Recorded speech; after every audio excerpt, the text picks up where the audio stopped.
안녕하세요. 저는 10년간의 결혼 생활에 마침표를 찍게 된 40대 초반의 여성입니다. 고부 갈등 같은 건 저하고는 인연 없는 일인 줄 알았어요. 저희 집도 할머니 모시고 살았으니까 제 나름대로 자신은 있었거든요. 그렇지만 저 혼자 노력한다고 해결될 일이 아니더라고요. 저와 남편의 결혼은 시작부터 삐걱거렸습니다.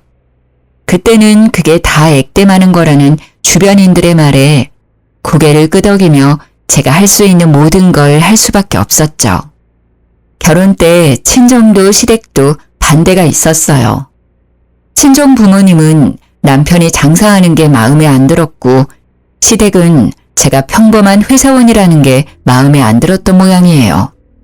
제 직급이 높아서 월급은 남편보다 더 많이 벌었기에 친정엄마는 매번 저에게 더 좋은 데 시집 갈 수 있는데 왜 꼭 장사하는 사람하고 결혼하냐고 했죠. 시댁은 시댁대로 좀 더 높은 급의 며느리를 원했나 봐요.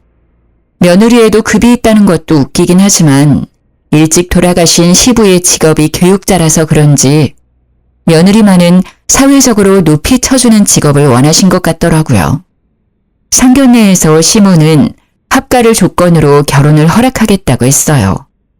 합가라고 해봐야 시모가 시부의 유산으로 구매한 지방의 3층짜리 작은 건물이고 2층이 시모, 1층이 카페, 3층에 저희가 들어가는 거였어요. 아래층 위층이지만 아예 같이 사는 건 아니라 저도 허락했어요. 시모가 저를 탐탁지 않게 여겼지만 처음부터 심하게 군 건 아니었어요. 고부 갈등은 시동생에게 결혼할 여자가 생기면서 시작됐죠. 저의 동서가 될 사람은 큰 병원의 간호사였습니다. 대학병원은 아니지만 중간 정도는 되는 병원이었죠. 시모는 시동생이 하는 말을 다 들어주더라고요. 매번 동서와 시동생의 요구를 다 들어주고 저와 차별하기 시작했어요. 무슨 일이 있든 동서의 일을 두둔하는 것이 저에게는 무척 큰 스트레스였죠. 상견례 때 딱 한 번 만나본 동서는 그때도 당돌한 모습이었습니다. 제가 결혼할 때는 합가를 하기 때문에 남편이 집을 가지고 있는 쪽이었고 시모는 그걸 이유로 예단과 예물을 모두 원했습니다. 저는 예단비를 2천만 원 해드렸고 남편과 시댁의 예물로 거의 1,000만 원을 썼어요. 보통은 꾸민비라고 돌아오는 돈이 있는데 그것마저 없었죠. 친정집에서는 이런 경우가 어디 있냐며 요즘 세상에 합가까지 하는데 너무하다는 반응이었지만 저는 이제 곧 가족이 될 사이니 분란을 만들고 싶지 않았어요. 어차피 저는 몸만 들어가는 거니까 괜찮다고 생각했죠. 그런데 이번에 시동생이 집에 와서 하는 이야기를 들으니 상견례 때의 그 당돌한 모습의 동서가 생각나더라고요. 엄마, 여자친구가 꾸민비로 명품백을 달라고 해. 혹시 해줄 수 있어? 명품백? 얼마짜리길래 이렇게 조심스럽게 물어봐? 한 1,000만 원짜리인데 진짜 예쁘고 어디 가서 자랑하기 좋아. 1,000만 원요? 여자친구가 예단비로 1,000만 원 보냈다고 하지 않았어요? 그런데 1,000만 원짜리 백을 꾸민비로 돌려주는 건 어머님이 좀 힘들지 않으실까요? 1,000만 원이 무슨 대수야. 내 아들이랑 결혼하는데 그 정도는 해줘야지. 큰일하는 며느리한테 그 정도는 있어야 되지 않겠어? 저는 시모의 그 말에 서운한 기분을 느껴야 했어요. 저 결혼할 때는 꾸민비는커녕 저희 집에도 해준 게 하나도 없으면서 동서에게는 뭐든 다 해주려는 시모의 모습에 차별을 느꼈거든요. 그래도 이해하려고 했어요. 상황이 다른 거고 우리는 우리대로 집에 대한 부담은 없으니까요. 그런데 그 뒤에 시동생의 입에서 나온 말은 저를 참을 수 없게 만들었어요. 그리고 엄마, 우리 이번에 신혼집은 병원 근처로 구할 건데 아파트 들어갈 때 돈 좀 보태줘. 우리는 아직 모아놓은 돈이 많이 없어서 엄마가 좀 해주면 좋을 것 같은데. 그래? 병원 근처면 우리 집 근처기도 하네. 그러면 내가 좀 도와줄게. 어머님, 진짜 집 구할 때 돈 해줄 거예요? 못할 건 뭐가 있니? 남자가 집도 없이 어떻게 결혼을 해? 어머님, 제가 참고 넘어가려고 했는데 이건 좀 아닌 것 같아서 말씀드릴게요. 저 시집 올 때 합가하라고 하면서 돈 한 푼도 저희한테 안 주신 거 아시죠? 게다가 저 결혼할 때 3천만 원 넘게 썼어요. 그래도 명품백은커녕 꾸민비도 못 받았고요. 그런데 도련님 결혼할 사람한테는 명품 가방도 주시고 집까지 해주신다고 하면 제가 기분이 좋지 않을 거 뻔히 아시잖아요. 넌 말 참 웃기게 한다. 그래서 네가 나한테 돈 맡겨놨니? 네가 뭔데 나한테 돈을 줬네 안 줬네 하는 거야. 너 결혼할 때도 내가 반대했는데 합가하는 조건으로 네가 결혼하기로 한 거잖아. 네가 그렇게 해도 좋다고 해놓고 왜 지금에 와서 그러는 건지 나는 도통 이해가 안 가는구나. 어머님, 그렇게 말씀하시면 안 되죠. 솔직히 어머님 수발 들면서 모시고 사는 사람은 우리잖아요. 고생은 저희가 다 하는데 눈에 띄게 저희 부부랑 도련님네 차별하시잖아요. 아니, 1,000만 원을 보내면서 꾸민비로 1,000만 원을 돌려달라는 건 무슨 심보예요? 도련님이 한번 말씀해 보세요. 네? 제가 결혼할 때 정장 한 벌 받으셨잖아요. 안 그래요? 시동생은 아무런 말도 못하고 있었고 시모의 얼굴은 귀신처럼 험악해졌어요. 그래도 어쩌겠어요. 저도 참을 대로 참았고 할 말은 해야겠다 싶었거든요. 너 정말 이기적이구나. 꼭 그렇게 시동생한테 매몰차게 굴어야겠어? 그래, 까놓고 이야기해보자. 네 동서될 사람이 너보다 대단해 보이니까 샘나니? 그래서 나한테 줬던 돈 아깝다고 이 난리인 거야? 그럼 너도 고만고만한 회사가 아니라 큰 회사에 다니지 그랬어? 대접받고 싶으면 그런 일을 하면 되는 일이야. 네 능력이 안 돼서 이 정도 취급받는 걸 왜 나한테 그러는 거야? 시모의 말에 저는 어이가 없었습니다. 제가 대기업이 아니라는 이유로, 능력이 없다는 이유로 제가 살아온 인생을 부정당하는 느낌이었거든요.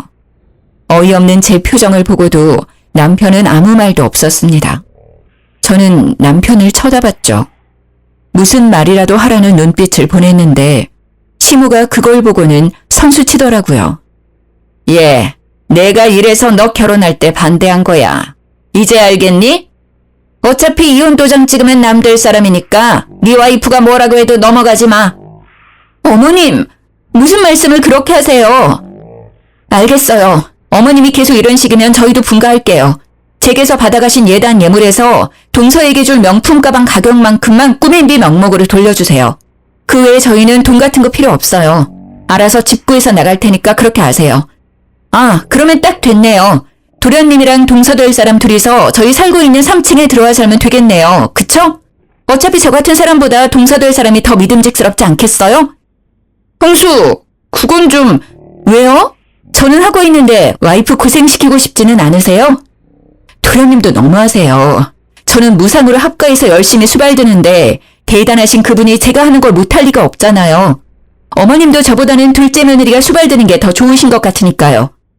제 말에 시동생은 꿀먹은 벙어리가 됐어요.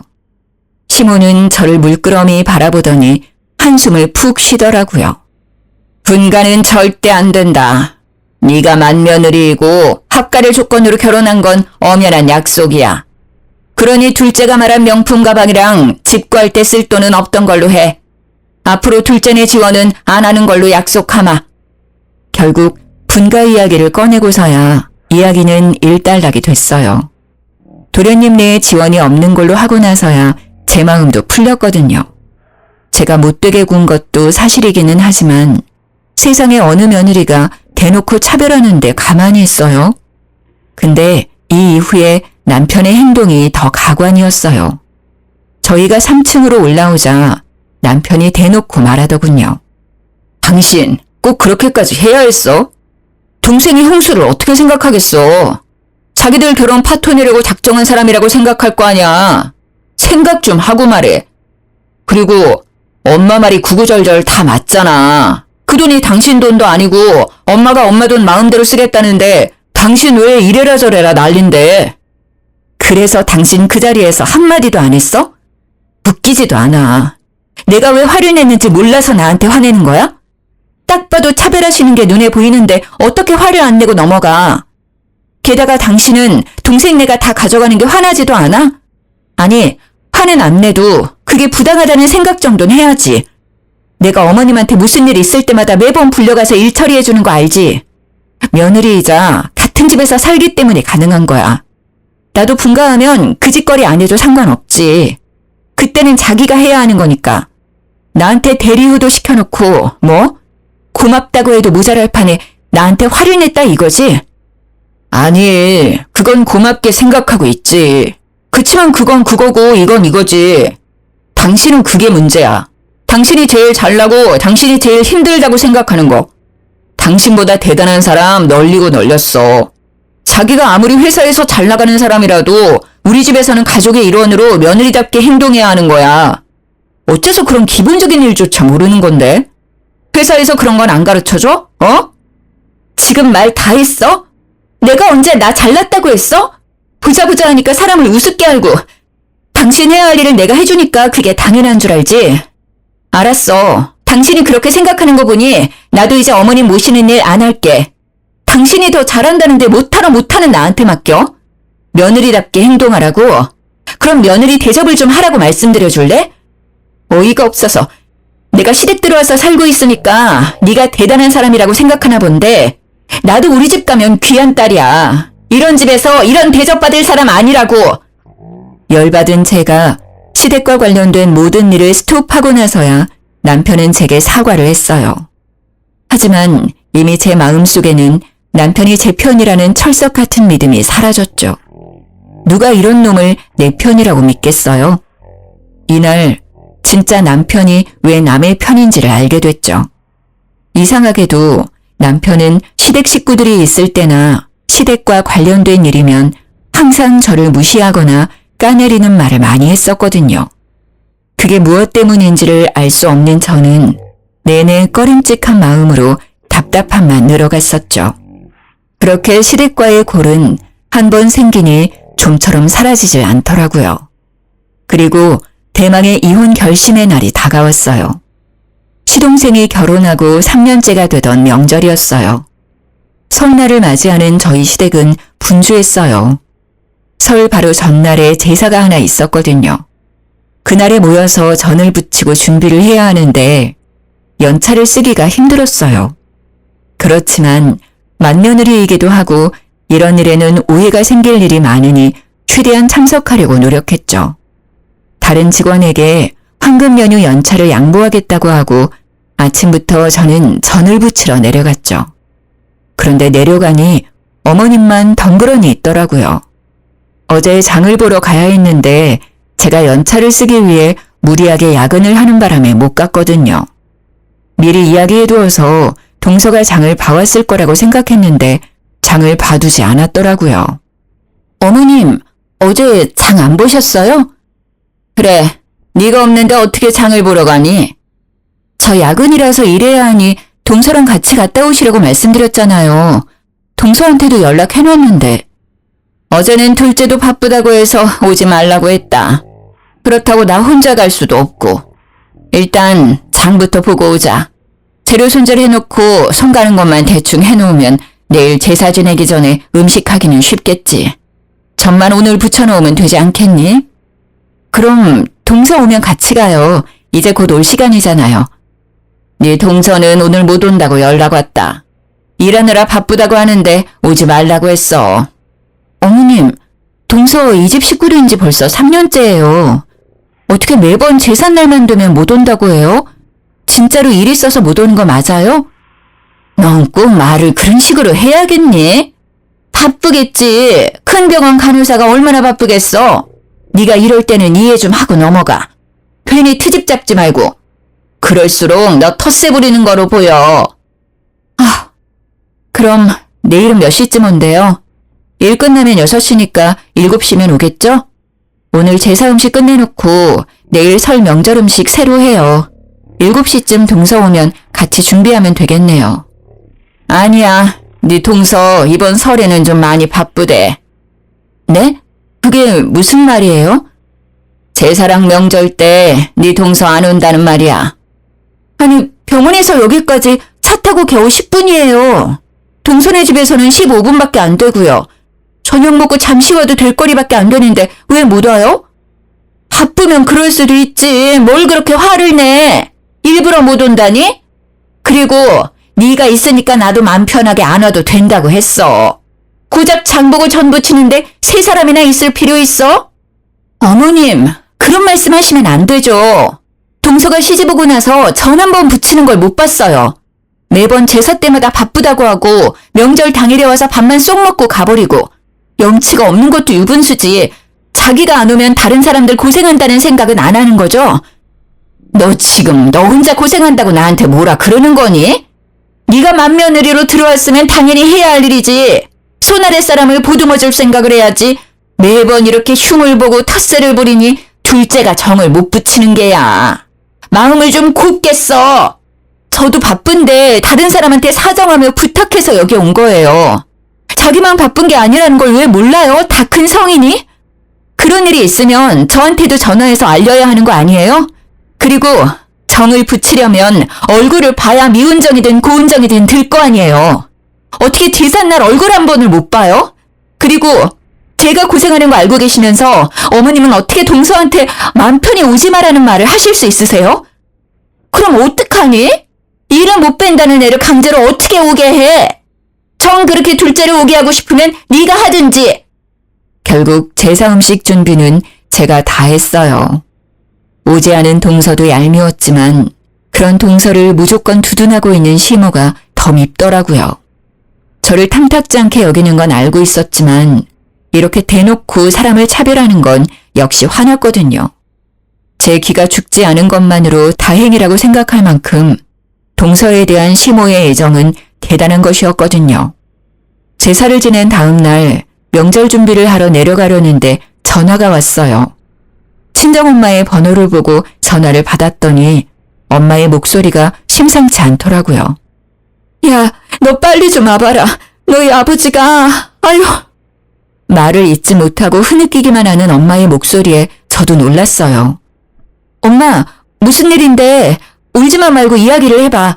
아빠 무슨 일 있어? 네 아빠 사고 났어. 교통사고가 크게 나서 지금 수술실에 들어갔어.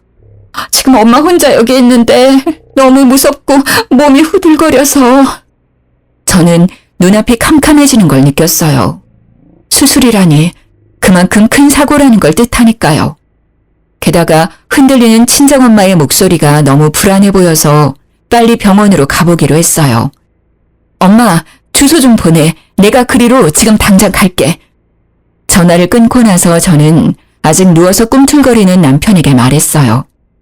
나 잠깐 나갔다 올게. 우리 아버지 병원에 계시나 봐. 잠깐 상황 좀 보고 올 테니까. 제사는 저녁에 지내는 거고 밑준비나 전부치기는 끝내놓았으니 오전 중에 잠시 갔다 오면 될 거라는 생각으로 가볍게 말해두고 나왔어요. 친정엄마가 준 병원 주소는 하필 동서가 일하는 병원이었어요. 수술실을 물어 찾아가니 친정엄마가 그 앞에서 덜덜 떨며 수술실 문만 바라보고 있더라고요. 그 모습이 안쓰러워 다가가서 안아주었는데 엄마가 말을 제대로 못하더라고요. 워낙에 마음이 여린 분이신데 아버지가 크게 다치셨으니 너무 놀라 그럴 수도 있겠다 싶은 마음에 동서가 오늘 일한다고 했으니 동서에게 물어보기로 했어요. 아무래도 비전문가인 우리보다야 잘 알 테니까요. 그래서 간호사들이 모여있는 간호데스크를 찾아갔어요. 저기, 안녕하세요. 혹시 이하나라는 간호사가 어디에 있는지 알 수 있을까요? 이하나 간호사요? 혹시 무슨 일 때문에 찾으시는지 여쭤봐도 될까요? 아, 저는 이하나 간호사 친척인데요. 저희 아버지가 교통사고로 수술방에 들어가 있는데 상태가 어떤지 물어보려고 찾아왔어요. 제 얼굴 보면 알 텐데. 아, 그러셨어요. 그런데 어쩌죠? 오늘 이하나 간호사 연차 쓰고 쉬는 날이에요. 여기에는 없으니 전화해서 한번 물어보세요. 전화번호는 아시죠? 아, 네, 알고 있어요. 아, 전화부터 하면 되는 걸 저도 정신이 없어서 여기부터 찾아왔네요. 고마워요. 그렇게 말하고 돌아선 저는 찜찜한 생각에 좀처럼 자리를 뜰 수 없었어요. 오늘까지 분명히 일을 한다고 했던 동서가 연차를 쓰고 오늘 출근을 안 했다는 게 거슬렸거든요. 거짓말을 하고 도대체 어디로 갔을까 하고 생각하던 찰나 뒤에서 간호사들끼리 모여서 하는 이야기가 들리더라고요.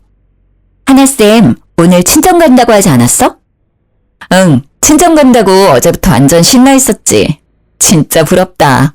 잘들 봐도 시집은 이쌤처럼 가야 하는 거야. 봐, 1,000만 원쯤 되는 명품 가방에 명절에 친정까지 가게 해주는 시어머니가 세상에 어딨어. 정말 모든 여자들이 원하는 결혼이 이거지. 진짜? 이쌤 정말 남자 잘 잡았네. 남자가 그렇게 쫓아다녔다면서? 남자 집도 꽤 잘 산다고 하던데. 완전 좋겠다.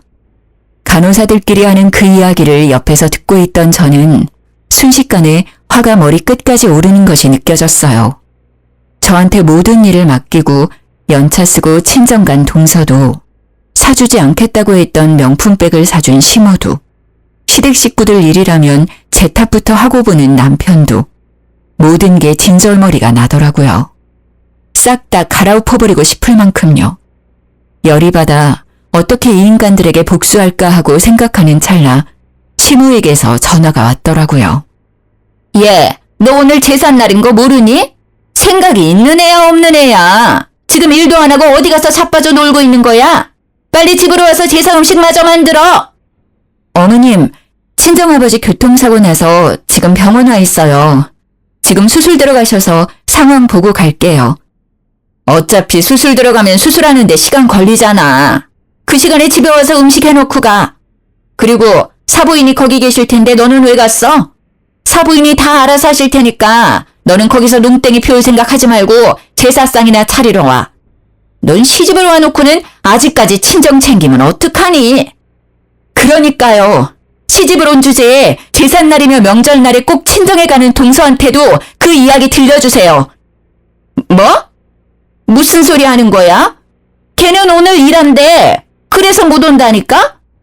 지금 저한테 거짓말 하시는 거예요? 진짜 어이가 없어서. 저 지금 동서병원이에요. 아버지 상태가 심해서 이 큰 병원까지 왔는데 세상에 동서가 연차 쓰고 친정 갔다네요? 그것도 시어머니가 그렇게 하라고 했다는데 그럼 3년 내내 어머님이 동서 집에 보내주신 거예요? 그래놓고 친정아버지 아파서 수술실 들어간 저한테는 당신네들 제사 허드렛일 해주러 오라고요? 내가 왜요? 내가 왜 가야 되는데요? 너는 맏며느리잖니. 네가 없으면 제사를 어떻게 지내? 맏며느리는 그 집 귀신이 돼야 하는 법이야. 너한테는 친정보다 시댁이 우선이 돼야지. 맏며느리 취급도 안 하면서 맏며느리요? 다 필요 없고요. 저 안 가요. 오늘 제사상 어머님이 차리든 남편이 차리든 누구든 차리라고 하세요. 저는 뭐라고 말하는 시모의 전화를 신경질적으로 끊어버렸어요. 화가 나서 씩씩거리다가 갑자기 그런 생각이 들었어요. 안 해주겠다던 명품 가방을 해줬다면 지금 동서가 살고 있는 그 집도 시모가 돈을 보태줬지 않을까 하고요. 아닐 거라고 생각하면서도 마음이 계속 그 생각만 들더라고요. 다 해주고도 나한테 비밀로 한 거라면 집도 똑같이 해줬을 테니까요. 아버지 수술이 끝나고 친정엄마의 상태도 괜찮아졌어요.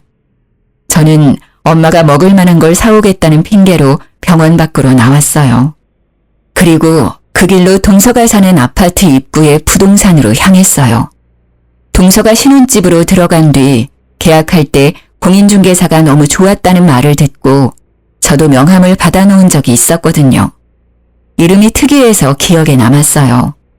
저는 집을 보는 것처럼 해서 그 부동산으로 들어갔어요. 안녕하세요. 아파트 좀 알아보려고 하는데요. 직접 들어가 볼 건 아니고 요즘 시세만 좀 알아보고 싶은데 괜찮을까요? 그럼요. 들어오세요. 네, 이 아파트 사려면 역시 대출을 껴야겠죠? 비싸서 대출 안 하고 사는 건 어려워 보여서요. 그래도 대출 없이 사가는 분들도 계시죠. 저 김성현이라고 여기서 계약한 사람이 저희 시동생인데요. 사장님이 잘해주셨다고 해서 저도 이쪽으로 온 거거든요. 아, 그분 기억납니다. 시간이 지났어도 잊지 못하죠. 시어머니가 같이 와서 계약할 때 현금을 주고 가시더라고요. 그런 상황이 저도 처음이어서 신기하게 생각했죠. 송금을 할 텐데 현금을 뽑아서 가지고 오는 일은 잘 없거든요. 결국 시모가 동서의 집까지 지원해줬다는 걸 알게 된 저는 분노와 화로 얼굴이 달아오르는 것이 느껴졌어요. 저와 동서를 차별하는 시모의 행동이 치를 떨 만큼 역겹고 짜증났으니까요. 병원으로 돌아온 제 전화기는 낮 12시를 넘어가기 시작하니 불이 나기 시작했어요. 저는 아버지 병상을 지키며 시모와 남편의 전화를 모두 무시했죠. 전화 받을 필요가 없잖아요. 어차피 식모처럼 부려먹으려고 전화질 하는 건데 제가 받아봤자 좋은 소리 못 들을 테고 제 기분만 더 더러워질 테니까요. 친정엄마를 집으로 보내 재운 저는 아버지 병실에서 하루를 보냈어요. 그리고 다음날 친정엄마와 교대해서 친정집에서 씻고 백화점으로 향했어요. 그리고 저에게 주는 선물로 1,000만 원이 넘는 명품 가방을 질렀어요. 무슨 돈으로 샀냐고요?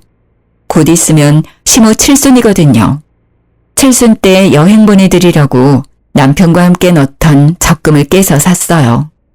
그 가방을 사는데 속이 얼마나 시원한지 평소 같으면 그렇게 비싼 가방 어디 필요하냐고 했겠지만 그날은 정말 가슴에 응어리가 확 씻겨져 내려가더라고요. 그리고 그 가방을 메고 시댁으로 향했어요. 언제까지고 무시할 수는 없죠. 가서 직접 제 생각을 말해드리는 게 당연하다는 생각이 들었어요. 시댁에 들어가자 남편이 불같이 화를 내며 제게 따지더라고요. 당신 도대체 어디 갔다 온 거야? 제사며 명절 차리며 다 무시하고 잠깐 나갔다가 온다더니 하루 종일 전화도 안 받고 아예 외박까지. 거기다가 이 카드 내역은 또 뭐고? 무슨 쇼핑을 1,000만 원을 넘게 했냐고. 당신 미쳤어? 그 돈이 어떤 돈인지 알면서 쓴 거야? 그래, 그 돈이 어떤 돈인지 잘 알고 썼다. 왜? 당당한 제 모습에 남편은 당황한 건지 기가 찬 건지 말을 못 하더라고요. 시어머니 칠순 때 여행 보내드리려고 모은 통장이잖아. 근데 이제 그거 필요 없게 돼서 내가 썼어. 그리고 내가 어제 왜 제사 명절 참석 못하는지 어머니한테 자세히 말씀드렸는데 못 들었나 봐? 뭐? 무슨 일 있는데? 큰일이야? 아무리 그래도 그렇지 적금은 왜 깨서 쓴 거야? 가방 말이야. 명품 가방. 어머니가 나한테 거짓말 하셨더라고. 동서한테 명품 가방 안 사주겠다고 하셔놓고선 사주셨더라고. 그럼 난 뭐야? 이 집구석에서 아무도 나 안 챙겨주면 나라도 날 챙겨야 하잖아. 그래서 나한테 명품 가방 선물했어. 어차피 어머니 칠수는 여행 안 보내드릴 거거든. 명품 가방? 설마 그런 이유 때문에 그 돈을 다 쓴 거야? 동생이잖아. 이해 좀 해. 왜 당신은 매번 동서 이야기만 나오면 혼자 자폭이야. 자격지심이라고. 열등감 가져서 이렇게 행동하는 거야. 열등감? 가짜는 소리 하고 있네. 누가 누구한테 열등감을 가져? 웃기고 있네. 열등감이 아니라 분노야. 어머니가 동서와 나에게 가지는 차별에 대한 분노. 일은 있는 대로 내가 다 하는데 항상 좋은 건 다 동서가 가져가잖아. 그리고 제일 문제는 당신이야. 와이프가 이런 부당한 대우를 당하고 있는데도 와이프 탓만 하는 당신. 그때 시동생과 동서가 들어오더라고요. 차례가 다 끝나고 식사하러 온 거겠죠. 친정집에서 편안하게 놀다가 돌아와서는 아무것도 모르는 표정으로 제게 인사하더라고요. 가증스럽기까지 하더라고요. 내가 다 알고 있다는 걸 모르겠죠. 동서 왔네? 잘 왔어.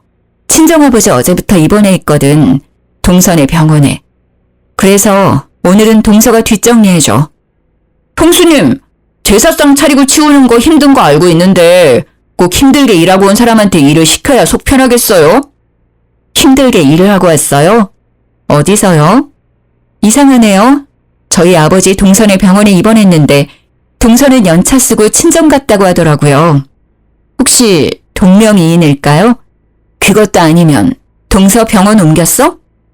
빈정대는 제 말투에 동서의 얼굴은 새파랗게 질리고 시동생의 얼굴도 아차하는 표정이더라고요. 다 알고 있어요. 그러니까 앞으로 제사상 차례상은 동서가 차려. 나는 앞으로 일절, 명절, 제삿날에 안 올 거니까.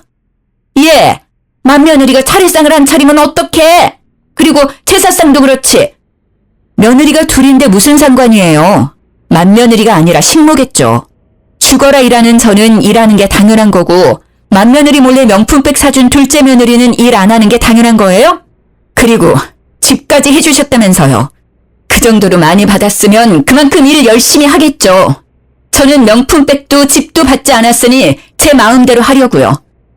무슨 말을 이렇게 싸가지 없게 해? 아, 그리고 당신 우리 분가할까? 분가는 무슨 분가야. 멀쩡한 집 놔두고 왜 나가려고 하는데? 그리고 무슨 일만 생기면 분가하자고 협박하는데 그거 이제 안 먹혀. 나는 안 할 거야. 나가려면 당신 혼자 나가. 그래? 그럼 더 좋지. 알았어. 당신 말대로 내가 나갈게. 이혼해서 갈라서면 딱 되겠네. 이미 이혼을 향한 마음이 반쯤 기울어져 있었기에 저는 남편의 말에 흔쾌히 이혼을 받아들이려 했어요. 남편의 의도가 이혼이었건 아니었건 상관없었어요. 그냥 이 개떡 같은 집구석에서 빠져나가고 싶은 마음뿐이었거든요. 어차피 저야 월급도 빵빵하고 직급도 높아서 남편보다 더 잘 벌고 있었거든요. 그리고 결혼할 때 사둔 땅값도 꽤 많이 올라서 조만간 팔 생각이었거든요. 그 땅값이면 저랑 딸 둘이 살 집 정도는 충분히 마련할 수 있거든요. 이혼이라는 말에 남편의 낯빛이 싹 바뀌더라고요. 뭐 이해해요. 이혼까지 생각한 건 아니었을 거예요. 그런데 홧김에한 이야기라도 뱉으면 담을 수 없는 거 아니겠어요? 여보, 잠깐만. 내가 언제 헤어지자고 했어? 그냥 잠시 별거 정도로 생각하고 한 말이야. 갑자기 왜 이혼이라는 말이 나온 거야? 다 필요 없고 그냥 이혼해. 당신 나랑 같이 있고 싶지 않다며. 싫은데 왜 같이 있어? 그냥 헤어지는 게 깔끔하고 좋지. 그러니까 내가 이혼하고 나가줄게. 그럼 됐지? 갑작스러운 저의 이혼 선언에 모두들 혼란스러워 보였습니다. 특히 동서의 얼굴이 멍하더라고요. 저는 콕 집어 동서에게 친절하게 말해줬어요. 나 이혼하면 동서가 3층에 들어와서 살면 되겠네. 딱 좋겠어. 어머니도 동서 그렇게 좋아하는데 얼마나 잘해주시겠어. 어머니도 능력 있는 동서가 봐주시는 게 좋잖아요. 안 그래요? 여보, 제발 그런 말 하지 마. 당신이 왜 나가? 이렇게 한번 싸운 걸로 이혼 이야기 나오는 건 좀 너무한 거 아니야? 일단 진정하고 마음을 가라앉힌 뒤에 다시 이야기해보자. 한 번 싸운 거라고? 당신이 매번 시댁 식구들 앞에서 낚아내리는 거 참는 것도 이제는 한계야. 막말로 내가 당신보다 돈 더 잘 버는 것도 사실이고 당신보다 능력 좋은 것도 사실이잖아. 그러니까 애는 내가 데려갈게. 어차피 당신이 데려가봐야 친권 양육권 뺏길걸? 아니, 이게 다 무슨 소리야? 네가 우리 아들보다 돈을 어떻게 더 많이 벌어? 네가 무슨 능력이 돼서 우리 손녀딸을 데려간단 말이야? 어머니, 좀 그만하세요. 이 사람 회사는 중소기업이라도 직급이 높아요. 월급이 제 한 달 버는 돈에 배가 넘는다고요. 가지고 있던 재산도 저보다 더 많고요. 남편의 말에 시모는 깜짝 놀라며 제 얼굴을 쳐다보더라고요. 이제껏 급이 낮다고 생각했던 며느리가 생각보다 큰 돈을 버는 사람이라는 걸 알게 돼서 놀라신 것 같았지만 이제는 저하고 상관없는 이야기죠. 이혼 선언 후 3층으로 올라가자 남편이 쫓아와서는 제 손목을 붙잡고는 애원하더라고요. 나는 절대로 이혼 못해줘. 왜 당신이랑 나랑 헤어지는 건데? 어머니가 저러는 거 하루 이틀 일도 아니고. 동생네는 내가 앞으로 단속 잘할게. 이혼 이야기 꺼내지도 마. 나 진짜 궁금해서 그러는데 당신 왜 시댁 식구들이랑 있으면 나를 그렇게 모자란 사람처럼 만들었어? 이상하게 나만 못 살게 군 이유가 뭐야? 그건 자기가 너무 잘 나가니까. 내가 밖에서는 항상 당신 들러리 같은 존재라 집에서만큼은 주인이고 싶었다고. 남편의 말에 비웃음도 나오지 않았어요. 들러리 같은 존재. 자신의 자격지심으로 이제껏 저를 괴롭히고 고부 갈등에도 아무런 방어를 해주지 않았다는 게 괘씸하고 열받았지만 이것도 이제는 끝인 거죠. 그래, 마누라 까내리고 얻은 그 자존감 오늘까지겠네. 당신이 그러지만 않았어도 내가 버는 돈은 다 자기 거였어. 넌 줄 한 번 잘못 써는 바람에 다 날아가게 생긴 거라고. 다 됐고 어머니랑 살면서 우리 애한테 줄 양육비나 까먹지 말고 잘 챙겨. 내가 당신보다 잘 산다 해도 양육비는 내가 아니라 당신이 딸한테 보내는 거니까. 그 정도 아빠 노릇은 잘할 거라고 생각할게. 망연자실한 표정의 남편에게 저는 마지막 한 방을 때려줬어요. 그리고 내가 시어머니랑 동서 때문에 자기랑 이혼하는 거라고 착각하는 것 같은데 아니야. 내가 이혼을 택한 이유 중에 50%는 당신 때문이거든?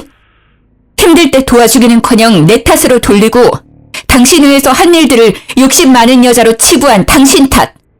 저는 애를 데리고 그날부로 친정으로 돌아왔어요. 제 명의의 땅을 팔아서 소형 아파트를 샀고 친정 근처에 집을 사서 육아도 친정 부모님과 같이 하고 있어요. 그 뒤로 남편과는 이혼 이야기가 아니면 연락을 끊고 살았어요. 그러다가 한번 시모를 만난 적이 있었어요. 이혼 후 첫 추석 연휴 때 백화점에서 마주쳤죠. 저는 딸이랑 친정엄마 모시고 백화점에서 쇼핑을 하고 있었어요. 아버지 일로 고생한 엄마에게 옷 한 벌 사드리려고요. 집에서 쉬고 계신 아버지가 좋아하는 디저트를 사러 식품관에 갔다가 시모를 딱 마주쳤어요. 그 얄미운 얼굴을 보니 생각이 나더라고요. 시모의 생일이 추석 연휴 근처였거든요. 안녕하셨어요? 장 보러 오셨나 봐요? 오늘이 생신이셨죠? 전 시모는 갑자기 제가 말을 걸자 당황한 듯 보였어요. 그래, 오랜만이구나. 아직도 내 생일을 잊어버리지 않았네? 그렇죠.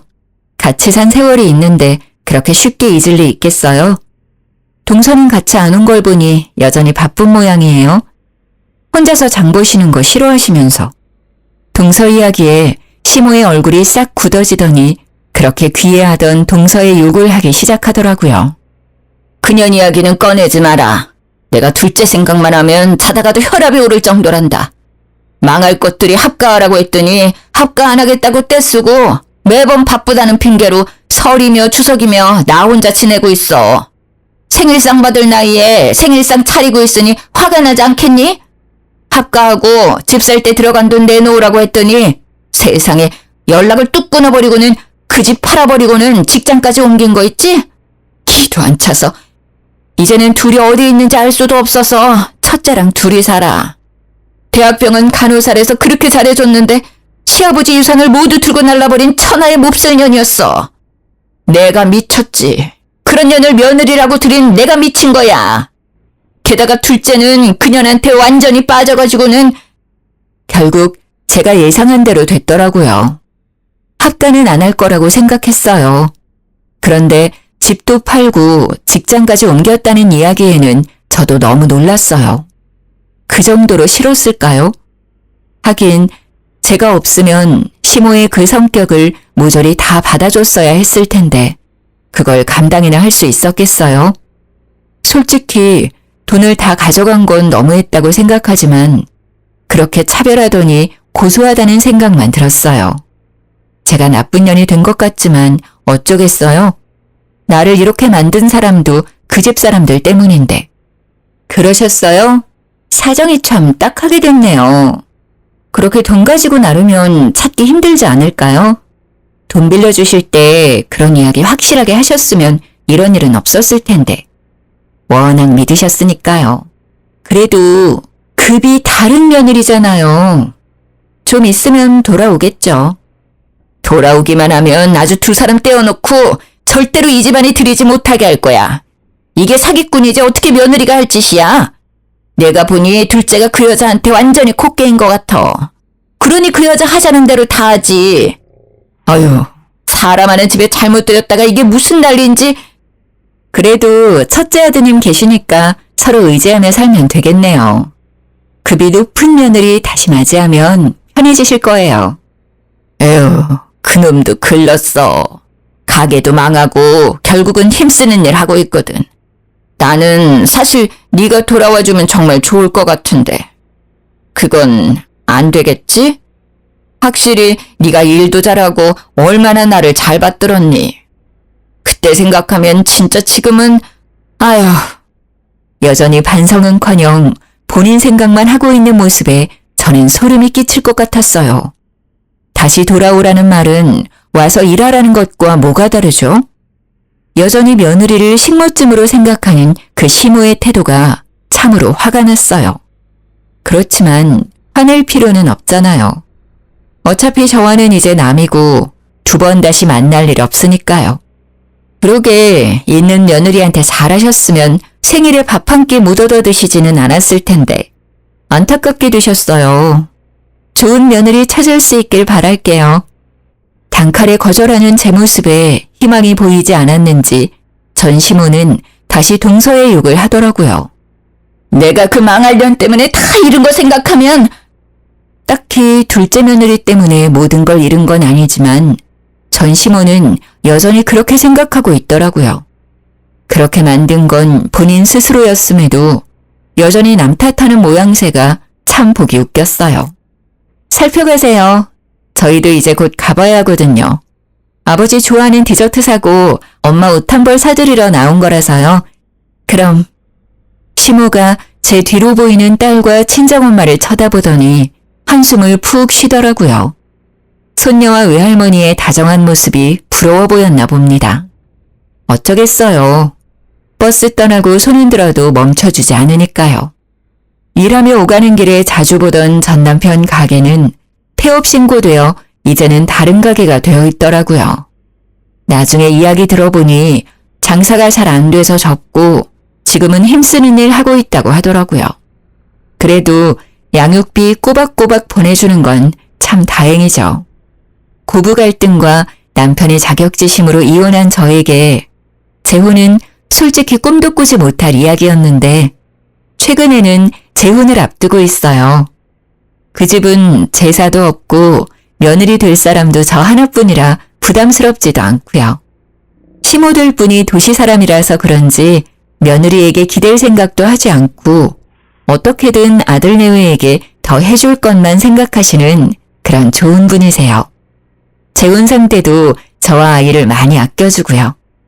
그런 모습 덕분에 저도 재혼을 선택하게 됐어요. 좋은 소식을 앞두고 이렇게 글을 쓰게 되어 저도 기분이 좋네요. 일단 힘든 일들을 모두 떨쳐냈다는 홀가분함이 제일 큰 것 같아요. 고부 갈등의 아픔을 딛고 새롭게 시작할 저를 응원해주세요.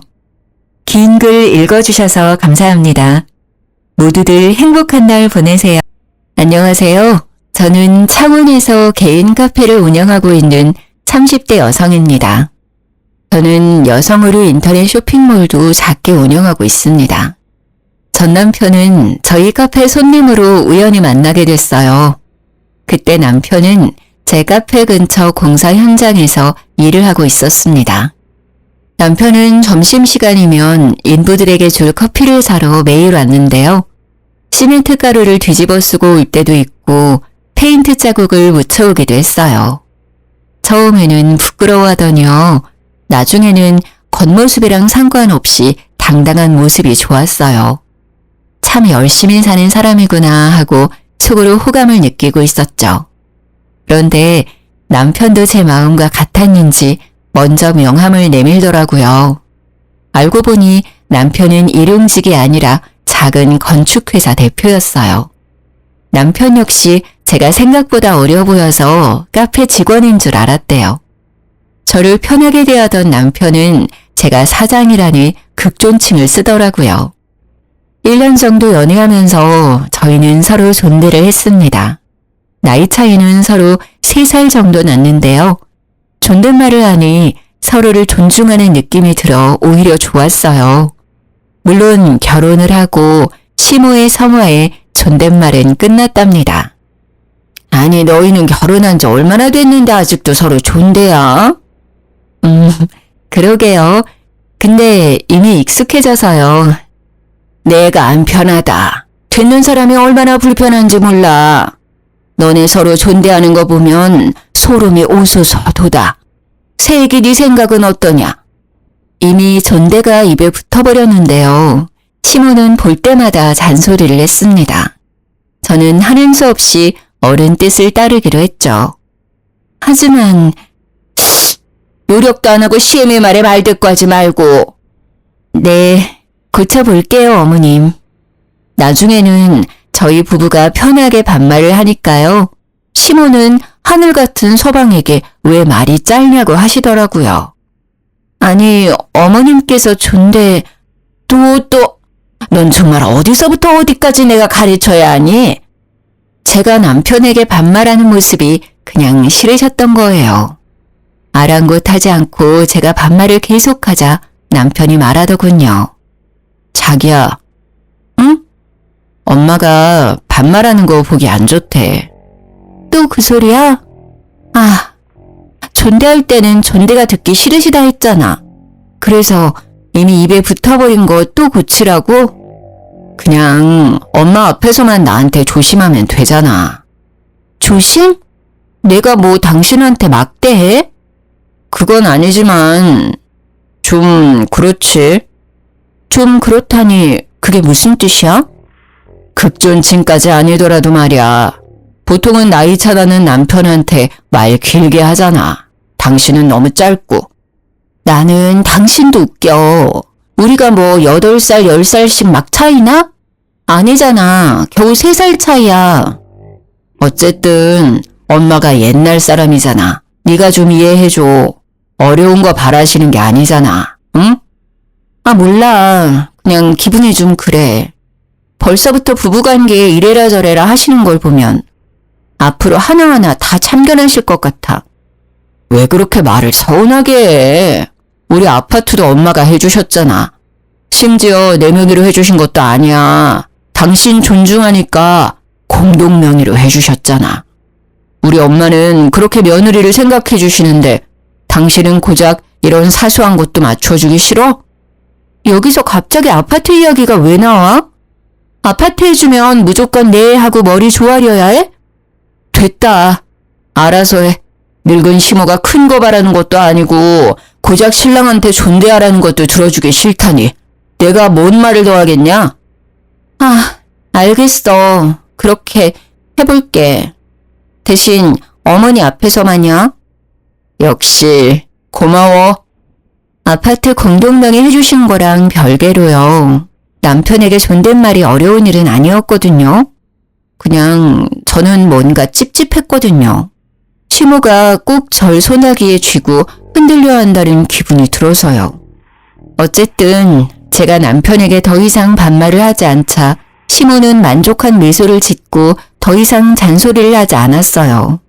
참 세상 귀찮게 사신다 생각했죠. 뭐 그 뒤로 어머니가 제가 했던 일들을 하나씩 떠올리면요. 그건 별일도 아니었어요. 언젠가부터 시어머니께서 제가 운영하는 카페에 놀러 오셨어요. 저는 오시는 건 상관없는데 매번 친구분들이랑 단체로 오셨어요. 카페 거리에 있는 조용한 카페인데요.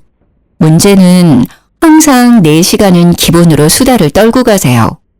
제가 쇼핑몰도 같이 하고 있어서 카페에 없을 때가 더 많아요.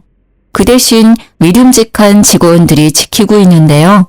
시모가 제가 가게에 없는 날만 카페에 와서 그래서 직원들이 곤란해했죠. 아마 제가 전에 어머니께 했던 말 때문이었던 것 같아요. 예, 너네 카페는 뭐가 맛있냐? 어머님 카페 오시려고요? 다 맛있는데 어머님은 대추차 제일 좋아하실 것 같아요. 완제품 아니고 저희가 항상 손수 만들어요. 그래? 오실 때 미리 말씀만 해주세요. 직원들한테 말해놓을게요. 계산 절대 하시면 안 돼요. 어머님은 평생 제 카페 음료 공짜니까요.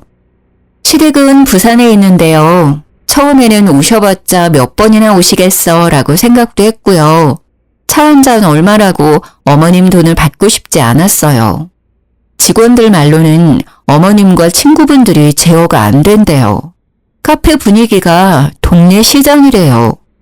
게다가 제 직원들이 다 들을 정도로 제 험담을 하는 건 기본이고요. 여기 사장이 우리 며느리잖아. 며느리? 내 말에 꿈뻑 죽지. 내 발밑이야. 아주 살살 기어. 이런 말을 항상 서슴없이 하신대요. 다른 손님들도 계시는데요. 또 동창, 동네 이웃, 시댁 식구들까지 번갈아가며 데려와서는요. 공짜 커피와 디저트를 엄청 드신대요. 게다가 포장까지 요구하신대요. 내역을 보니 많이 과하더라고요. CCTV를 확인해 봤더니 시모와 지인들이 아주 테이블을 모두 점령했더라고요. 직원들도 너무 힘들어하고 카페 이미지도 걱정됐어요. 저는 주저앉고 어머니께 직접 말씀드렸어요. 남편에게 말할까 하다가 민망하실까 봐요. 어머님, 잘 지내셨어요? 예, 안 그래도 전화할랬다. 지금 네 카페에 와 있는데 말이다. 글쎄 내 지인들한테 직원들이 계산하라잖니? 바꿔주마. 어머님, 안 그래도 연락 드리려고 했는데요. 저 어머님 드시는 거 하나도 안 아까워요. 앞으로도 돈 받을 생각 없고요. 그런데 어머님 말고 다른 분들은 계산해 주셔야 돼요. 한 번도 아니고 여러 번 그러시면 직원들 앞에서 제 입장이 좀 곤란하거든요. 뭐? 또 이제 와서 그게 무슨 말이냐? 내가 고작 몇 번 왔다고 그런 말을 하냐? 사람들 있는데 창피스럽게. 아니 됐다. 시끄럽고 난 돈 못 낸다. 그렇게 알아라. 시모는 전화를 그냥 툭 끊어버렸죠. 저는 직원들에게 전화해 미안하다고 했죠. 오늘만 가격 받지 말라고요. 퇴근한 남편은 다짜고짜 화를 냈습니다. 당신 우리 엄마한테 뭐라 했길래 엄마가 우셔? 어머님이 당신한테 전화했어? 당신이 엄마한테 평생 커피 공짜라고 했다며. 그래놓고 계산하라고 말 바꿔서 엄청 무안하셨다잖아. 게다가 카페에 이제 오지 말라고 했다며? 나이 든 사람한테 너무한 거 아니야? 부산에서 거기까지 갔는데 말이야. 당신 한쪽 말만 듣고 그러면 안 되지. 한쪽 말? 가만 보면 예의나 공경이 없어 당신. 원래 이런 사람이었니? 커피값 얼마나 한다고? 당신이 카페 오지 말라고 해서 우리 엄마 하루 종일 밥도 못 드시고 괴로워하고 계셔. 뭘 제대로 알고 말하라고. 난 어머니 커피값 받을 생각 없어. 앞으로도 쭉. 근데 중요한 건 말이야. 어머님이 일주일에 2번 정도 카페에 오셔. 혼자가 아니라 사람들을 엄청 데리고 오시거든. 동창들, 동네 이웃들, 그리고 내가 모르는 시댁 식구들까지. 오실 때마다 여러 테이블에 지인들 자리 잡고 장시간 있으셔. 그래서 어머니 오시기 시작한 날부터 매출 반토막 났어. 단골 손님들도 몇 번 말 나왔고. 당신이 우리 카페 검색해봐. 어머님 관련 글도 올라왔어. 심지어 오셔서 내 험담도 엄청 하시나 봐. 직원들 앞에서 내가 창피해서 얼굴을 못 들겠어. 나 카페 그냥 운영하는 거 아닌 거 알잖아. 쇼핑몰 하면서도 지키고 싶은 게 내 카페야. 내 꿈이고 내 쉼터야. 다른 사람들한테도 그랬으면 좋겠고. 근데 가족이라고 피해 주시면 안 되는 거 아니야? 뭐 피해? 피해라고 했어 지금? 그까지 카페나 운영하면서 잘난 척은. 친정 식구들이 그래도 네가 이랬겠어? 시댁이라고 무시하는 거잖아 지금. 말 다 했어? 나도 당신 직업 프라이드 깎아내리면 정신 차릴래? 우리 친정엄마 나 카페 오픈하고 3번인가 오셨어. 오실 때마다 다 계산하셨고. 내 지인들 자기들이 그만큼 안 먹어도 더 계산해. 아, 계속 오시고 싶으시대? 사람들이랑? 그러면 나 어머님 환갑 때 여행 보내드리기로 한 거 취소야. 뭐? 치사하게. 왜? 나도 버는 돈이 있어야 여유롭게 보내드리지. 우리 엄마가 아파트도 해줬는데 너 정말 이력이야? 그래서 내가 감사한 마음에 용돈 매달 50만 원씩 드리잖아. 그 용돈을 끊으면 되겠어? 남편은 더 이상 할 말이 없는지 조용했습니다. 다행히 그 뒤로 남편이 어머님에게 잘 말했는지 더 이상 피해는 없었어요. 어머님도 더 이상 제게 별말 없으셨고요. 그런데 웃긴 건요. 어머님이 부산에서 창원까지 버스 타고요. 혼자라도 카페에 계속 오시더라고요. 어쩔 때는 안쓰럽기도 하고 또 이해가 안 갔어요. 용돈도 드리는데 카페 많은 부산 두고 굳이 저희 가게에 와서 왜 저러시나 싶었죠. 어머님의 특이 행동은 그것뿐만이 아니었습니다. 시모는 한 달에 한 번 꼭 저희 집에 들렀습니다. 빈손으로 오시면 좋을 텐데 항상 무언가를 가져오셨죠. 어머님 오셨어요? 그래, 날이 많이 덥다. 자, 받아라. 시모는 제게 덥다며 검정 봉투를 내밀었어요. 그래서 아이스크림이라도 사오셨나 했죠. 어머니, 이게 뭐예요? 뭐긴 뭐야, 옷이지. 오늘 같은 날 입고 다니면 시원할 게다. 어머니, 이건 제 옷인가요? 그럼 네 옷이지. 딱 봐도 작잖냐. 어디서 나신 거예요? 어디서 나긴 샀지. 검은색 봉투 안에는 반팔 티셔츠 2장이 들어있었어요. 하나는 스포츠 브랜드 로고가 그려져 있었고요. 나머지는 그냥 프린팅 티셔츠였죠. 디자인이나 브랜드가 중요한 게 아니었습니다. 목은 다 늘어나 있었고요. 잘 보니 알 수 없는 얼룩도 있었어요. 프린팅은 뭐 쭈글쭈글 벗겨지기 직전이었고요. 저는 당황함에 그냥 잘 입을게요 라고 말해버렸죠. 시모가 시댁으로 돌아간 뒤 한 번 더 옷을 꺼내봤거든요. 볼수록 화가 나더라고요. 기분은 나쁘지만 어떤 이유가 있겠지, 무슨 사정이 있었겠지 했어요. 저는 나중에 어머니께 다시 물어보기로 했어요. 아니면 어머니가 혹시 치매이신가? 살짝 걱정도 됐어요. 그 뒤로는 제가 너무 바빠서요. 그 일을 새까맣게 잊고 있었죠.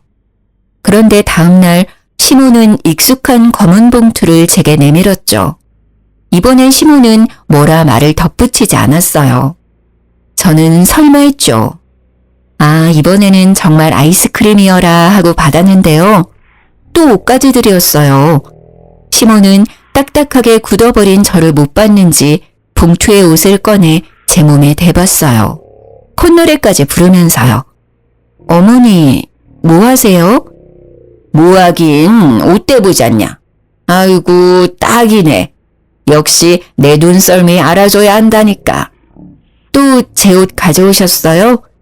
그래, 저번 거는 잘 입고 있냐? 너는 세상에 나 같은 시모 없다. 나한테 잘해라.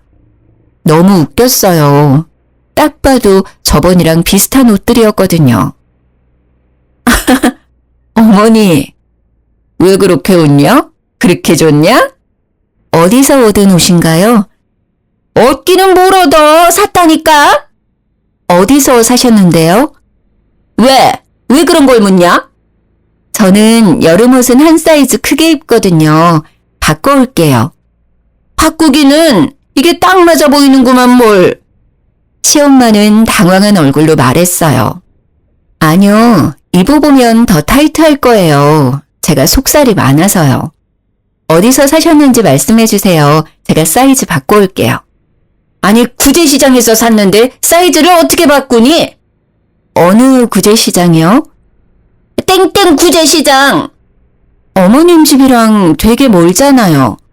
이거 제 옷 2벌 사러 거기까지 가셨다고요? 왜요? 아니, 얘 봐. 왜긴 왜야. 너 입히려고 샀지. 어머니, 저 쇼핑몰 하는 거 잊으셨어요? 시모는 벙어리가 되어 저를 빤히 쳐다봤습니다. 아니, 점점 더 저를 노려보더라고요. 그래서 살림은 아낄수록 좋은 거다. 제가 사장이니까 옷은 넘쳐요. 그러니 가져오지 마세요. 시어머니 성이잖니. 며느리 걱정돼서 가지고 왔더니 그렇게밖에 말 못하냐? 저는 미팅이 있어서 곧 나가봐야 했는데요. 심상치 않은 어머니의 얼굴을 보고요. 한 발 물러날 수밖에 없었어요. 어머니와 실랑이가 길어질 것 같았거든요. 어머니, 우선 저 미팅 때문에 나가봐야 해요. 제 걱정은 너무너무 감사하지만요. 이제 정말 안 가져오셔도 돼요. 남편 올 때까지 편하게 쉬세요. 다녀올게요. 저도 사람인지라 기분이 엄청 나빴어요. 한 번도 아니고 두 번씩이나 그러셔서요. 그래서 혼자 마인드 컨트롤 했습니다. 어머니는 나이가 많이 드셔서 노망이 난 거다. 불쌍하다고 생각하자. 젊은 내가 맞춰주자 하며 제 마음을 달랬습니다. 그런 노력을 아는지 모르는지 어머니는 점점 더 옷을 많이 가져오시더라고요. 딱 봐도 커다란 검은 봉투에 말이죠. 입지 못하는 옷들을 한가득씩 들고 오셨어요. 하나같이 해지고 얼룩이 져 있었어요. 이제는 어머니 걱정도 되더라고요. 혹시나 치매이신가 싶었죠. 그리고 입지 않는 옷들이 쌓이고 또 쌓이니 스트레스였어요. 계절마다 정리해놓은 옷방이 지저분해졌거든요. 문득 그러다 공간이 여유로운 남편 옷들을 바라보게 됐어요. 근데 왜 항상 내 옷이야? 아들 사랑 끔찍하신 분이 아들 옷은 왜 안 가져오시지? 에이, 설마. 저는 남편에게 말해야겠다 싶었죠. 어머니 말이야, 건강검진 매년 꾸준히 받으셔? 그럴걸? 왜? 아니, 내가 봤을 때 좀 걱정돼서. 뭐? 어디 안 좋으시대? 자기 집안에 혹시 치매이셨던 분 계셔? 전혀 없는데. 어머니가 오실 때마다 옷을 들고 오시거든. 이런 거. 저는 식탁 위 검정 봉투를 가리키며 말했습니다. 그러자 남편은 알아서 열어보더라고요. 이게 뭔데? 나 입으라는데? 아휴, 왜 그러신데? 처음에는 너무 화났거든? 근데 좀 약간 치매 같은 것도 난 걱정돼. 내가 옷 장사하고 있잖아. 깜빡깜빡 하시는 건가 싶어서. 제 말에 남편은 심각한 표정으로 말했습니다. 내가 보기엔 그냥 시집살이 같은데? 아이, 우리 엄마도 참, 너 못 괴롭혀서 안달이네. 뭐? 치매는 무슨 그냥 노인네 심술이네. 뭐가 그렇게 웃겨? 난 혹시나 어머니 치매라 해도 걱정이고 아니라 해도 날 무시한 거니까 화나고 여러 가지 감정이 드는데 넌 이게 웃을 일이야? 너야말로 왜 그렇게 정색을 해? 웃고 넘길 노인네 심술을 왜 치매까지 가? 그냥 네 선에서 어머니 저 안 입으니까 가져오지 마세요 하면 끝날 일이잖아. 그리고 내다버리면 되잖아. 나한테까지 이를 필요 있냐? 괜히 엄마랑 내 사이 어색해지게. 그렇게밖에 말을 못해? 난 너 하나 믿고 결혼했잖아. 누군 안 입겠다고 말 안 했는 줄 알아? 그리고 난 어머니 걱정도 진짜 됐었거든? 네가 알아서 해. 이런 걸 또 혼자 해결 못해서 징징거리면 어쩌라는 거야. 괜히 아들이 중간에 끼어들잖아? 별거 아닌 게 갑자기 일이 커지는 거야. 솔직히 남편이 제게 기분이 나빴겠다, 미안하다. 그래도 내가 한 번 더 여쭤보겠다. 뭐 이런 반응을 할 줄 알았어요. 그런데 제가 생각하지도 못한 반응에 저는 정이 뚝 떨어지더라고요. 제가 카페 운영에 쇼핑몰까지 몸이 두 개라도 바쁜데 이런 스트레스까지 더해지니 너무 힘들었어요. 저는 어떻게 어머니의 이상한 행동을 멈출까 생각했죠. 나왔다. 오셨어요? 자, 어김없이 어머니는 제게 검정 봉투를 내밀었죠. 저는 받지도 않고 말했어요. 어머니, 어쩜 그러세요? 똑같은 말하기 싫다. 넌 어떻게 돼 내가 시엄마가 준 옷을 입지도 않고 설마 버린 거 아니겠지? 절약을 지금부터 해야 습관이 되고. 저는 시모의 말을 잘라먹고 이야기했어요. 어머니, 진짜 속상해요. 아무리 며느리 사랑하신다지만 아들한테는 그렇게 무신경하세요? 왜 저만 계속 옷 가져다 주시는데요? 오히려 옷이 필요한 건 그이잖아요. 근데 왜 자꾸 저만 챙기시냐고요? 다음에는 꼭 신랑 옷 챙겨주세요. 제가 뭐가 예쁘다고 제 옷만 자꾸 가져오셔서. 그러자 시모의 눈이 희번덕했죠. 너 뭐라고 했냐 지금? 오빠 옷 부탁드려요. 사이즈 대충 아시죠? 저는 그게 가장 현명한 방법이라고 생각했습니다. 입지 않는다, 가져오지 말라는 것보다 차라리 남편 옷을 가져와 달라 하면요. 시모가 조금 느끼는 게 있지 않을까 생각했거든요. 네가 친정 돌았구나. 네? 어머니 무슨 말씀을 그렇게... 시모는 피할 새도 없이 제 머리채를 쥐고 마구 흔들었어요. 어디 감히 네가 뭔데 그딴 소리를 짓거려. 어머니 왜 이러세요? 아파요. 이거 놓으세요. 그러자 저희 집 강아지가 시모를 보고 마구 짖었어요. 주인이나 개나 주둥이 시끄러운 거 봐라. 어디 뚫린 입이라고 함부로 내뱉기를. 이거 놓으시라고요. 아프다고요. 아파? 아프냐? 나도 아프다. 어디서 내 귀하디 귀한 아들한테 너 따위가 좋은 옷을 입히려 들어. 네가 뭐가 그렇게 잘났어? 네? 뭐라고 하셨어요? 주워온 옷이요? 저는 시모의 소나기 힘이 잠시 풀렸을 때 그대로 밀쳤어요. 그러자 시모는 아야야 하며 심하게 고꾸라지더라고요. 두피가 뜯겨나가는 듯해 저 살려고 살짝 밀쳤거든요. 아이고야, 사람 잡네. 아이고, 나 죽네.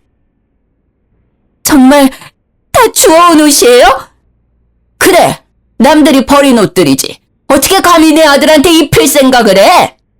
아니, 제가 남들이 버린 옷인지 아닌지 어떻게 알아요? 그럼 어머님은 며느리는 그런 옷 입으면 된다고 생각하세요? 분리수거장에서 내가 최대한 깨끗한 옷만 골라온 거야. 군말 말고 입으면 될 것이지 시어머니 정성을 무시해? 그러니까 그 정성이요. 아들한테나 쏟으시라고요.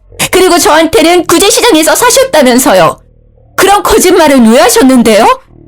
정말 남편 말대로 노인네 심술이었어요. 저는 너무 화가 나서 참을 수 없었어요. 제가 평소에 뭘 못해드린 것도 아니고 왜 그러시나 싶었죠. 너 목소리 안 낮춰? 시애미한테 정말 싸가지가 없구나. 구제시장이나 분리수거장이나 다 똑같은 헌옷이잖니? 어머니, 저도 저희 집에서 귀한 딸이거든요?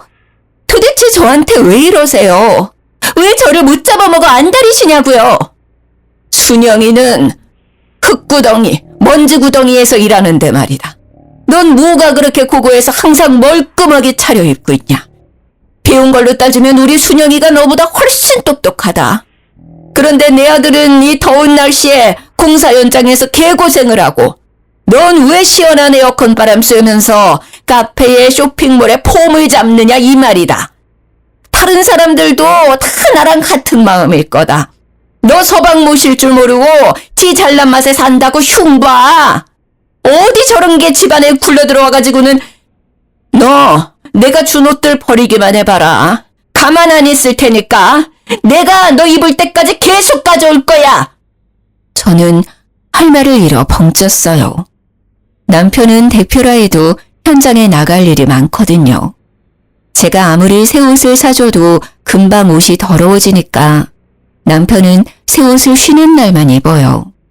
시모는 아들의 작업복이나 일할 때 입는 옷들을 보고 속상했겠죠. 하지만 그렇다고 해서 며느리인 저를 탓할 문제가 아니잖아요. 직업 특성이잖아요. 저는 어이가 없었습니다. 야, 너 엄마한테 손찌검했어? 내가? 당신 어머니랑 통화했니? 내가 그랬대? 그래, 너 제정신이야? 너 아주 우리 엄마 어른은커녕 사람 취급도 안 했더라. 나중에 팩캠 확인해봐. 내가 네 엄마 털끝 하나 건드렸는지. 아, 내 머리털 다 뽑으려 해서 밀쳐내기는 했다. 뭐? 너네 엄마? 말 다 했어? 너 진짜 돌았냐? 그래, 너네 엄마가 그동안 나한테 준 옷들 말이야. 쓰레기장에서 주워왔다더라. 절대 버리지도 말래. 죽어도 나 입으란다. 네가 버리든지 태우든지 네 엄마 가져다 주든지 알아서 해. 꼴도 보기 싫으니까 그것들 들고 꺼지라고. 집에 불 질러버리기 전에. 제가 미치기 일보 직전인데도 남편은 아랑곳하지도 않더라고요. 우리 엄마가 해준 집인데 내가 왜 나가? 그래? 내가 나갈게. 너 없을 때쯤 다 챙겨서 나가줄 테니까 지금은 좀 꺼지라고! 저는 미리 시모가 가져온 쓰레기들을 다 꺼내놨었거든요. 손에 잡히는 대로 남편에게 마구 던졌습니다. 너 뭐 하는 거야? 그만 못해? 대꾸도 않고 나사 풀린 사람처럼 굴었더니 남편은 알겠다며 소리를 꽥 질렀습니다. 투덜거리며 제가 던진 옷들을 재활용 봉투에 담더라고요. 그동안 시모가 얼마나 들고 왔는지 헌옷은 5봉지나 나왔어요. 저는 당장 필요한 것들만 짐을 싸서 친정에 갔습니다. 친정엄마께서는 너희 또 싸웠니? 말만 하시고는 더 이상 묻지 않으셨어요. 엄마가 해준 죽을 먹고 한숨 잤습니다. 남편 전화가 엄청 와 있더라고요. 제가 진짜 나갈 줄 몰랐나 봅니다. 그때 시아버지께 전화가 왔죠. 네, 아버님. 세아가. 네, 이야기 들었다. 저는 시아빠까지 내게 한마디 하겠구나 눈을 질끈 감았어요. 그런데 뜻밖의 말을 꺼냈죠. 얘기 대충은 들었다. 아가, 내가 미안하다. 네 시엄마 노망 났다고 생각해 주렴. 내 다시는 이런 일 없게 하마. 혼자 많이 속상했겠구나. 저 자식이 중간에서 중재 못한 것도 내가 따끔히 혼냈다. 그리고 본인도 후회하고 있어. 저는 진짜 이혼까지 생각했었거든요. 그런데 예상하지 못했던 사과를 듣자 눈물이 났습니다. 그래도 한 명은 내 편이구나 싶었죠. 시모나 남편이나 시부마를 엄청 무서워합니다. 워낙 가부장적이셔서요. 그래서 더더욱 절 혼내실 줄 알았거든요. 하지만 시부는 명백히 시모 잘못이라고 말씀하셨어요. 시모와 남편을 엄청 혼낸 듯 했습니다. 시부와 전화를 끊자 시모가 바로 전화가 왔어요. 쭈뼛대며 전부 미안하다 하시더라고요. 저는 시모에게 다시는 제게 버려진 것들 주지 마시라 얘기했죠. 이 자리에서 약속 안 하시면 남편이랑 못 살겠다고요. 시모는 또 심술을 부리려다가요. 옆에서 시부가 소리를 지르자 풀이 죽은 목소리로 알겠다고 답했습니다. 남편은 성의 없는 목소리이지만 중간 역할 못해서 미안하다 사과했고요. 찝찝하지만 뭐 어쩌겠어요. 시부까지 나섰고 두 사람의 사과를 모두 받은 저는 한 번만 더 참기로 했죠. 사실 제가 카페랑 쇼핑몰이 잘 되는 편이라서요. 남편보다 수입이 많아요. 매월 50만 원 양가에 드리는 것도 남편 돈은 한 푼도 안 보탠 거죠. 제 돈으로 시엄마랑 친정엄마께 50만 원씩 드리는 거지만 남편 체면이 있잖아요. 기 살려주려고 양가에는 남편이 주는 용돈으로 포장하고 있었어요. 그런데 미친 짓이었어요. 나중에 엄청 후회했거든요. 엄마 아빠 여기 소고기 진짜 맛있죠? 다음에는 시댁 식구들이랑도 와야겠다. 자기 고기 부드러워서 어머님이 엄청 좋아하실 것 같지 않아? 그러게 진짜 맛있네. 우리 딸 어떻게 이런 맛집을 찾았대? 근데 가격이 좀 사악하네. 왜요? 오늘은 엄마가 사주는 거야? 저는 장난스럽게 엄마를 콕콕 찌르며 말했어요. 나는 딸내미가 사주는 줄 알았는데 우리 딸 엄마한테 용돈 한 푼 안 주면서 그러기야? 그러자 엄마도 가볍게 농담을 하셨어요. 에이, 난 안 줘도 김서방이 주잖아요. 삐진 척 했더니 엄마 아빠는 어리둥절한 얼굴로 저를 바라보셨어요. 김서방이? 누구한테? 설마 당신이 받았어요? 난 받았으면 당신한테 바로 말하지. 친정 부모님은 50만 원에 대해 아무것도 모르고 계셨어요. 꽤 오래됐는데 한 번도 받으신 적이 없던 거였죠. 저는 곧바로 남편을 째려봤습니다. 허둥지둥 엄청 당황했더라고요. 친정 부모님은 저희 눈치를 보시다가 계산을 하고 먼저 나가셨습니다. 집 가서 얘기해. 저는 끓어오르는 화를 참고 말했습니다. 뭐 어떻게 된 거야? 왜 우리 부모님이 모르셔? 그동안 내가 준 50만 원은 어쨌어? 아니, 너희 집은 용돈 안 들여도 화목하고 여유롭잖아. 그런 비싼 소고기집도 턱턱 결제하시고. 근데 우리 집은 항상 돈 문제로 시작돼, 모든 싸움이. 그래서? 네가 준 100만 원 엄마 아빠 다 드렸지. 그래서 요즘 그나마 안 싸우셔. 엄청 잘 지내셔. 장난해?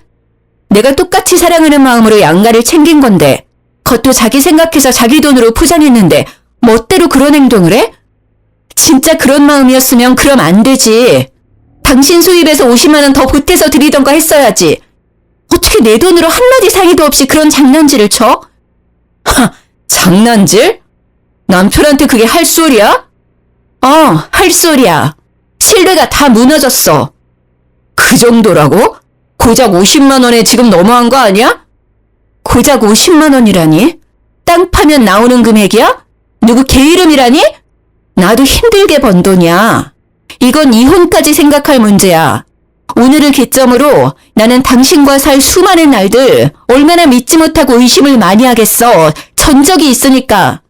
무슨 보자 하니까? 왜 날 천하의 쓰레기 도둑놈 취급해? 부부끼리라도 그거 범죄야.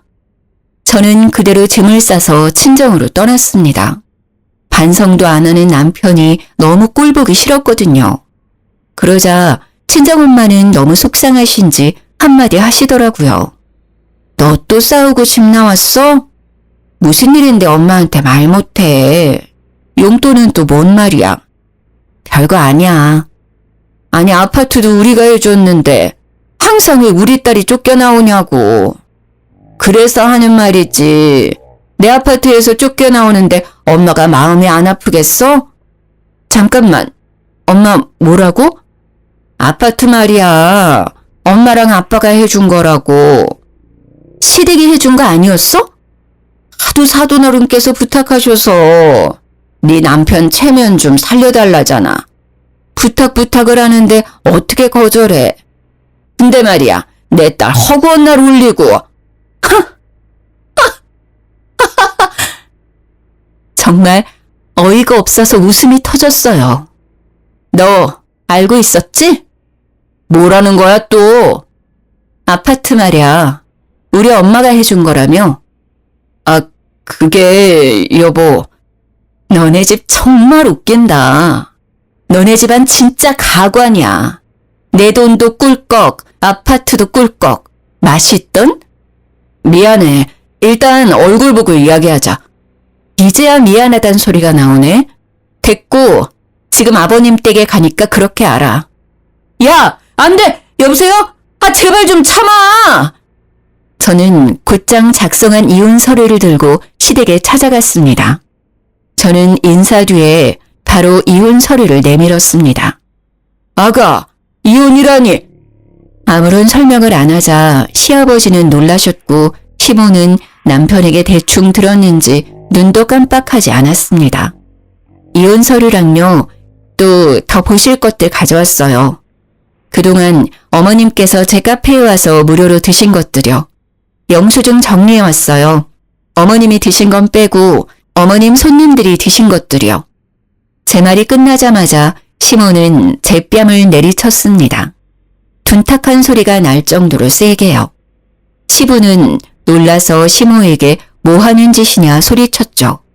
저는 아픈 걸 참고 또 통장을 내밀었습니다.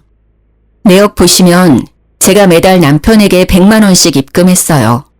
시댁 친정 양가에 50만 원씩 용돈 드리라고요. 남편 기 살려주려고 남편 돈인 척 드리라 했죠. 그런데 친정에는 돈을 안 보냈더라고요. 전부 시댁으로 보내고요. 이혼하기 전에 이 문제도 정산해 주세요. 그때 집에 남편이 도착했습니다. 시부는 그대로 남편의 뺨 양쪽을 번갈아 날리셨죠. 그동안 새아가 돈으로 생색내고 있었냐? 이 한심한 놈, 독에 겨워 돈 장난을 쳐? 부인한테! 시모는 자기 아들이 맞았다고 쓰러지기 일부 직전이었어요. 아버님, 다른 건 제가 해드린 거니까 돈 안 받을 거예요. 친정에 줬어야 할 돈 50만 원 그것만 다 돌려주세요. 그리고 아파트요. 공동 명의인 거 깨끗하게 포기해줬으면 좋겠습니다. 내 아파트를 네가 뭔데 포기하라 말아야? 시모는 악을 썼죠. 그게 왜 어머님 아파트인데요? 저 친정엄마께 다 들었어요. 아파트도 저희 부모님이 해주신 거라면서요. 그것도 모르고 저는 싸울 때마다 남편한테 쫓겨나다시피 했거든요. 저희 부모님 속상하셨을 거 생각하면 제가 마음이 찢어져요. 그리고 어머님도 그동안 아파트 해줬다고 얼마나 저한테 생색을 내셨어요? 게다가 거지 같은 옷들 주워서 주지를 않나 얼마나 저를 무시하셨으면. 시부는 뒷목을 잡고 시모는 절대 아파트를 제게 주면 안 된다며 울부짖었어요. 시부가 반응이 없자 시모는 제게 달려와 머리채를 잡고 또 마구잡이로 흔들었어요. 마침 저를 데리러 온 친정 부모님께서 그 상황을 목격하셨죠. 당신 뭐하는 짓이야?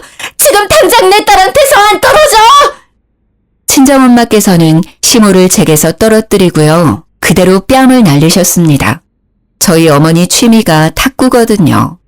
시모 엄청 아팠을 거예요. 시모 얼굴을 보니 손바닥 자국이 선명하게 찍혀 있는데요. 솔직히 그 상황에 웃음이 터질 뻔했어요. 시모는 아픈지 소리를 내며 주저앉았죠. 그러다 정신 차렸는지 자기 때렸다고 친정엄마한테 달려들려고 했어요. 그때 시부가 그만하라고 고래고래 소리를 질렀습니다. 시모는 그대로 주저앉아 엉엉 울었죠. 내가 이 나이 먹고 뺨을 맞다니. 사람 하나 잘못 들여서 이게 무슨 꼴이야. 아이고. 감히 내 귀한 딸한테 무슨 짓이야. 그러게 어디 손을 대. 이렇게 구질구질한 줄 알았으면 결혼 절대 반대했지. 체력이 안 되면 인성이라도 받쳐주든가. 영 못쓸 집안이네. 그리고 자네. 내가 같은 사람 될까봐 자네는 안 때리겠네. 인생 그렇게 살지 말게나. 딸, 가자. 여기 한시도 있고 싶지 않구나. 순하디 순한 저희 친정아빠는 딱 한마디 하셨어요. 내 아파트에 살면서 우리 딸 힘들게 한 네 놈, 그리고 사람 취급 제대로 안 한 네 부모, 어디 잘 먹고 잘 사는지 내가 끝까지 두고 볼 거야. 시부는 고개를 숙이며 서류에 도장 찍어준다고 말했습니다. 미안하다고 사과를 하면서요. 시부는 몰랐대요. 아파트 일도 용돈도요. 그제서야 남편은 단단히 잘못된 걸 알고 싹싹 빌더라고요. 장인어른, 장모님, 제가 잘못했어요. 사정이 있었어요. 오해는 대화로 푸셔요. 네? 여보, 자기야, 이혼이라니 무슨 말이야. 내가 잘못했어. 앞으로는 안 그럴게. 제발. 저는 아파트도 제 명의로 돌려받았어요. 세금을 엄청 냈지만요. 시부가 도와줘서 이혼에 별 문제는 없었는데요. 남편이 허구한 날 찾아와서 좀 봐달라고 하더라고요. 하도 찾아와서 한 번은 시부께 말씀드렸더니 금방 오셔서 끌고 가셨어요. 시모는 분이 안 풀리는지 저희 엄마가 자기 뺨 때렸던 거요. 폭행죄로 신고하겠다더라고요. 그래서 저는 저희 집의 패켄 영상을 시모에게 보냈습니다. 그동안 제 머리채를 잡은 영상이요. 당연히 저도 신고하겠다고 덧붙였습니다. 그러자 시모는 잠잠해지더라고요. 저는 지금 이사했고요. 신혼집은 월세 놓았어요. 전 남편이 떼먹은 50만 원 계산해보니 1000만 원 조금 넘는 돈이더라고요. 그것도 한 번에 못 갚는다고 매달 갚고 있어요. 구질구질하죠. 저는 제 카페 2호점을 다른 지역에 또 냈어요. 쇼핑몰에 카페까지 하나 더 오픈해서 전보다 더 바쁘게 살고 있어요. 아, 그리고 얼마 전 일인데요. 카페에 누가 자꾸 돌을 던지는 거예요. 유리창이 몇 번 깨졌거든요. 그래서 CCTV를 달았어요. 돌을 던진 것도 모자라 변태로까지 했더라고요. 짐승짓인가 했는데 아무리 봐도 사람의 것이더라고요. 경찰에 바로 신고를 하고 경찰관에게 CCTV 영상을 넘겼는데요. 범인을 찾았대요. 면식범인지 아닌지 얼굴을 보여주는데요. 글쎄, 제 전시모가 용변 누는 모습이 적나라하게 찍혀 있었습니다. 경찰서에서 우연히 마주친 시모는 고개를 못 들고요. 저는 형사님에게 절대 합의 안 한다고 말했어요. 그랬더니요. 시모는 또 무슨 낯짝으로 카페 앞까지 찾아와서 울면서 빌더라고요. 미안해. 내가 치매인가 보다. 제정신이 아니야. 소중한 며느리 잃고 내가 제정신이 아니었어. 네가 보고 싶어서 카페에 왔는데 카페 문은 닫혀있고 그래서 나오라고 돌도 던졌는데 화장실이 갑자기 급해서 그런 거야. 다른 뜻은 없었다. 제발 이 늙은이 선처해주면 안 되겠니?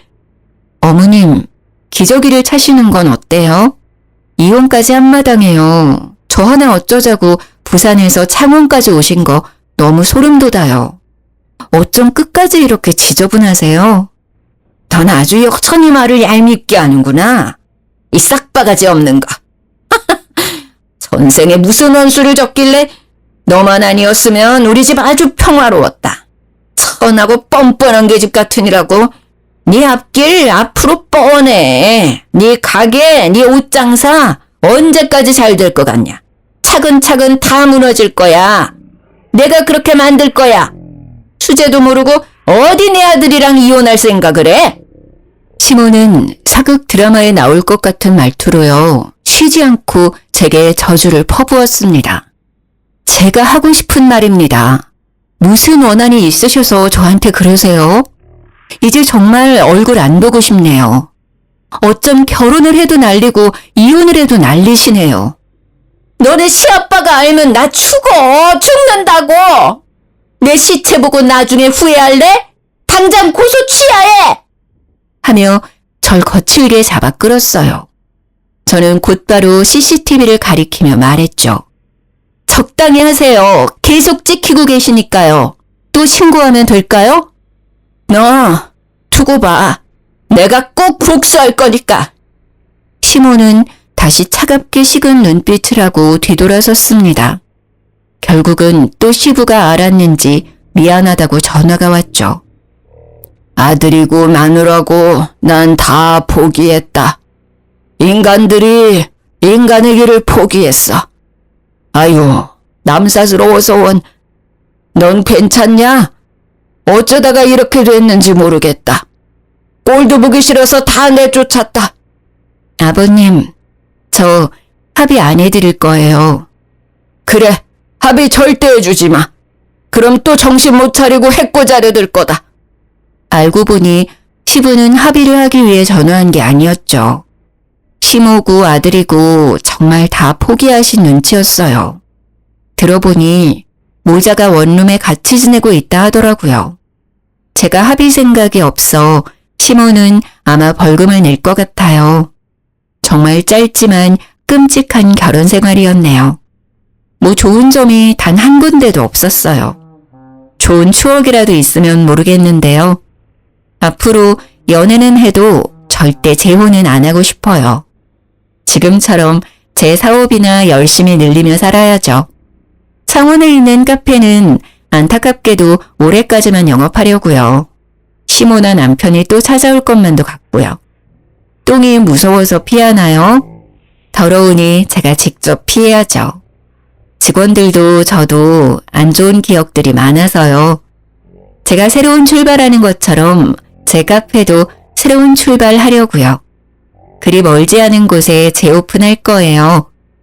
1호점이니 똑같은 모습 그대로 다른 곳에서 더 성공하려고요.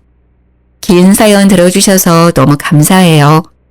우연히 제 카페에 들르시게 된다면 맛있는 커피 대접해 드릴게요. 다들 좋은 하루 보내세요.